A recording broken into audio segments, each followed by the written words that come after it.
अस्सलाम वालेकुम dear viewers. पिछली वीडियो में हमने पढ़ा था अलिफ से भा तक, यानी कि हमने अलिफ से भा तक पढ़ा था। बे की फैमिली ख़त्म कर दी थी। आज से हम पढ़ेंगे जीम की फैमिली के बारे में। ये है जीम, नॉर्मल वाला जीम, उर्दू वाला जीम,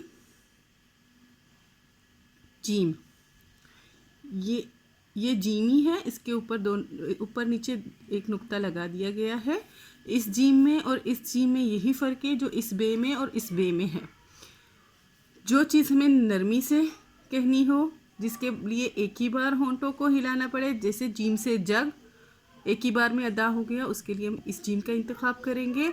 अगर हमें कोई चीज़ सख्ती से अदा करना हो और एक से ज़्यादा मर्तबा अपने होंठों को हरकत देना हो तो हम इस जीम का इस्तेमाल करेंगे। इसको हम जीम नहीं पढ़ेंगे, इसको हम पढ़ेंगे जे। जीम पढ़िए जे, या फिर ABCD में जो जे होता है वो जे पढ़ेंगे।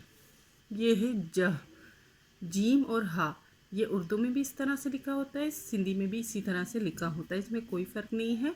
अब आप ये सोच रहे होंगे कि ते है ताह को दिखाने के लिए इस पर 4 नुक्ते आ गए, बे है बाह को दिखाने के लिए इसमें 4 नुक्ते आ गए, हे को छुपाकर नुक्तों का इजाफा कर दिया गया। इसी तरह यहाँ भी है, यहाँ भी है।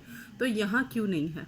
यहाँ इसलिए नहीं है क्योंकि एक नुक्ते वाला जीम पहले से मौजूद है, ऊपर नीचे वाला जे पहले से मौजूद है, बराबर में 2 नुक्तों वाला ये अल्फाज अलग से मौजूद है।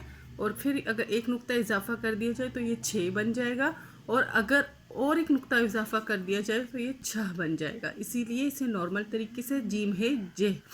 मतलब जब भी हमें जीम के बाद है की ज़रूरत पड़ेगी, जैसे कि जहाज़, तो हम इस तरह से लिखेंगे।